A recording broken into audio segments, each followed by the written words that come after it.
President, I'm also here today to talk about the path forward on legislation, common sense solutions that my constituents and all of our constituents would like to see this year. The senators in this chamber came back to town this week, along with members of the House, at one of the most partisan times in our nation's history. We just learned that the House is now going to send us articles of impeachment. This will be the third presidential impeachment trial in our entire history, only the second one in the last 151 years. And it'll be the most partisan one ever.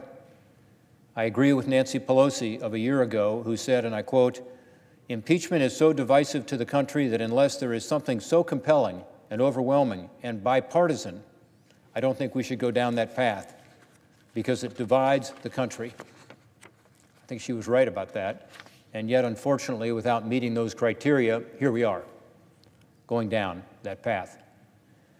But while we face a lot of contentious issues ahead of us, I still believe we can legislate for the benefit of the people we represent, and we must. That's our job. We can't let partisanship cause us to lose sight of all the opportunities we have here every day to come together, find common ground, pass common sense solutions to address the issues our constituents care most about. In fact, I would say that under the radar and without fanfare, we have recently done that. At the end of last year, we enacted a number of bills and provisions on a bipartisan basis that help people. I talked about the Secure Act a moment ago. Despite the headlines about gridlock and dysfunction and impeachment, we've been working on both sides of the aisle to find solutions to some of these real problems. Growing our economy, protecting our national security, promoting conservation, helping the most vulnerable. One area where this Senate and the Congress in general, along with the administration, has made significant progress is combating the ongoing drug addiction crisis in America. It's affected so many families represented by all of us in this chamber. In my home state of Ohio, we've been on the front lines of this crisis for years. Opioids in particular have taken a heavy toll in our communities. In fact, in 2017, our opioid overdose rate in Ohio was almost 3 times the national average, with nearly a dozen Ohioans dying from these dangerous drugs every single day, making it the #1 cause of death in Ohio, surpassing car accidents. Since 2017, we've begun to make progress, finally, to be able to turn the tide on opioids. In 2018, after a decade of increased overdose deaths every year for the previous dozen years, in 2018, we finally had a reduction, a 22% reduction in overdose deaths. By the way, that led the nation in terms of the percent decrease. Still way too high, unacceptably high, but we're starting to make progress. And a lot of it goes back to what's being done here at the federal level, but also the state level and the local level to address this problem. We have dramatically increased funding here for treatment, for recovery, for providing Narcan as a way to save people's lives, the miracle drug that reverses the effects of an overdose. So we have done some things that are very important. These resources that we have sent through legislation, most recently by legislation the President signed into law just last year, also by that provided by the state opioid response grants, and also by our bipartisan Comprehensive Addiction Recovery Act, CARA, are helping. They're helping our first responders be able to use innovative new approaches to ensure individuals whose overdoses are reversed go into treatment rather than just overdosing again and again and again.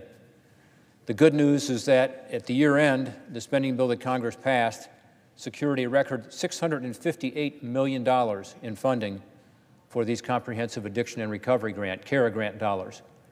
I'm the author of that legislation initially, along with Sheldon Whitehouse on the other side of the aisle. We started off with closer to $200 million. Now we're at $658 million. Why? Because it's working. And I've been back home going from place to place, seeing how it works, watching some of these first responders in action with social workers and treatment providers who are going into people's homes, getting people into treatment who previously were not. But we can't rest on our laurels because we've got to do a lot more to address all forms of addiction that are increasingly becoming a problem. We've seen in Ohio and around the country that psychostimulants have now come back with a vengeance. This would be crystal meth from Mexico, cocaine. It's surging in communities across our state. According to our Deputy Attorney General in Ohio, law enforcement officials in 2018 tested double the amount of methamphetamine samples as they had in 2017, triple the amount from 2016. In other words, crystal meth is growing. Higher and higher amounts of it are coming in, and more people are being affected by it. I've heard this at roundtable discussions around the state. I was in Knox County last year, learning that the prosecutor's office estimated that 80 to 90% of all drug incidents included crystal meth. Opioids used to be their biggest problem in Knox County, as it has been in all 88 counties in Ohio until recently. Now it's pure crystal meth coming in from Mexico. So I'm pleased that the spending bill at the end of last year, that we passed just last month, changed the way in which our funding is delivered in the fight against addiction. Specifically, it included my Combating Meth and Cocaine Act. This is an important bill that allows states the flexibility to use the roughly $1.5 billion in grant funds allocated specifically to combat opioids, 21st Century Cures grants, now called the State Opioid Response Grants, that they can also be used for the treatment and recovery services for new threats, like crystal meth and cocaine. So giving our local communities that flexibility is incredibly important. I've heard it constantly when I'm back home. We've now done that to be able to help even further to try to reverse the effects, not just of the opioid crisis, but of the drug crisis and all forms of addiction. So we've made significant strides in ensuring we can respond to this ever-changing addiction crisis, and I'm proud we were able to do it. As I said at the beginning of the speech, this is a pretty divisive time in Washington, to say the least. No one can deny that. But what I've hoped to show by highlighting these achievements over the past year is that even in a highly partisan environment, it's still possible to bring people together to get things done and to pass laws that make a fundamental improvement to the lives of the people we represent. While finding that common ground sometimes takes a lot more work, it's worth it. The extra effort goes a long way. Fortunately, we're coming into this new session of Congress having already laid the groundwork that we need to do to continue to fight this addiction crisis. Critical right now to that fight is passing bipartisan legislation that will help us push back against a particular kind of opioid, the synthetic opioid called fentanyl. Fentanyl came on the scene 5 or 6 years ago, again with a vengeance. Just as we were making progress on reducing the use of heroin and prescription drugs, suddenly this fentanyl arrives. It's a synthetic opioid. It is 50 times more powerful on average than heroin. It is now the #1 killer, has been for the last few years. In states like mine and Ohio, when we look at the numbers over the past few years, although we're making progress on other opioids, we're not really making progress on fentanyl. Why? Because it's being mixed into all kinds of other drugs, including crystal meth, including opioids, including all street drugs. So the improvements we've seen are significant, but fentanyl continues to be the #1 killer. Fentanyl, unfortunately, knows no zip code and is devastating individuals and families all across the country. According to the most recent data available from the Centers for Disease Control and Prevention, there were 72,000 drug-related deaths in the U.S. in 2017. 40% of those deaths were involving fentanyl.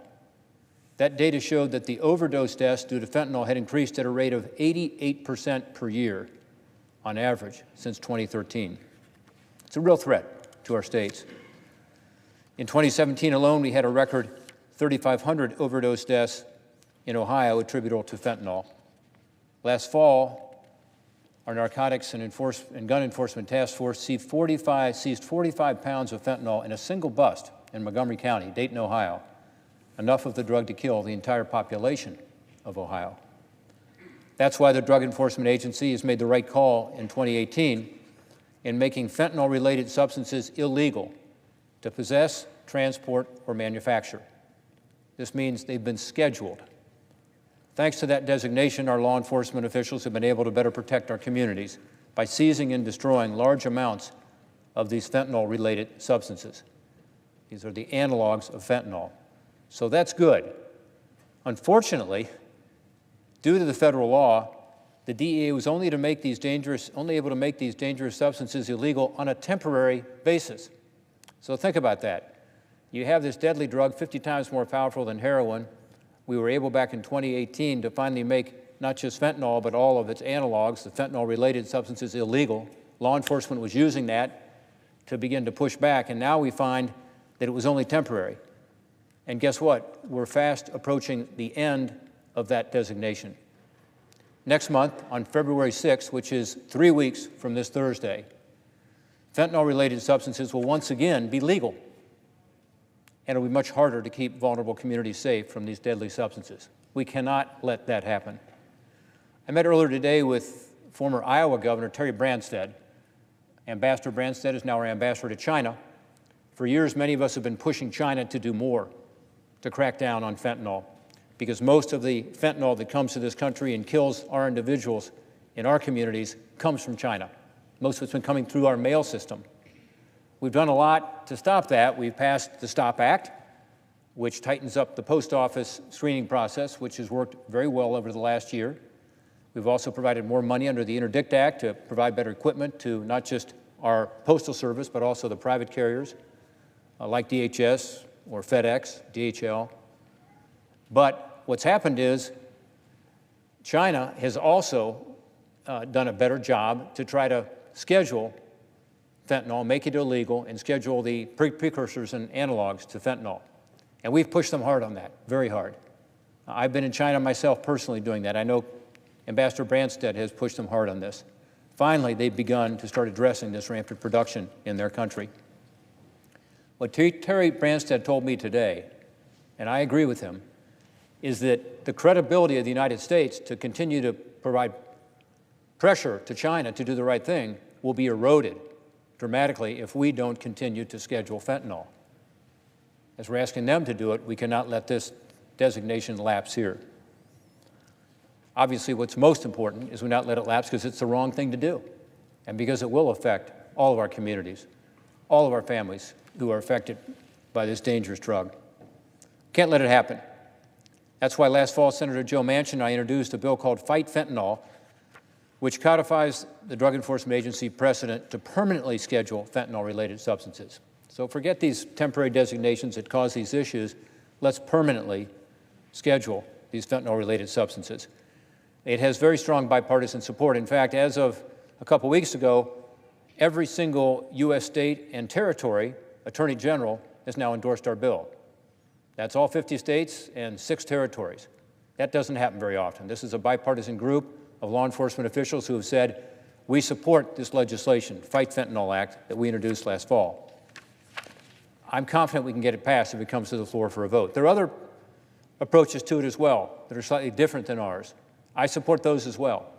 The point is we need to pass legislation to ensure that February 6th doesn't come and go without us scheduling these fentanyl analogs. It's a good example of the need to continue working across the aisle on this issue. We've done a good job at it so far, as I said. Even in these contentious times, we've got to do it again, and we've got to do it soon. I'm told that because during impeachment, it is impossible, or at least very difficult, to legislate on any other topic without unanimous consent. We need to get this done before next week, before we get the impeachment articles and before this United States Senate begins the impeachment trial. So I'm urging today that all of our colleagues focus on this issue. Join us in this common sense, life-saving legislation. Let's work together.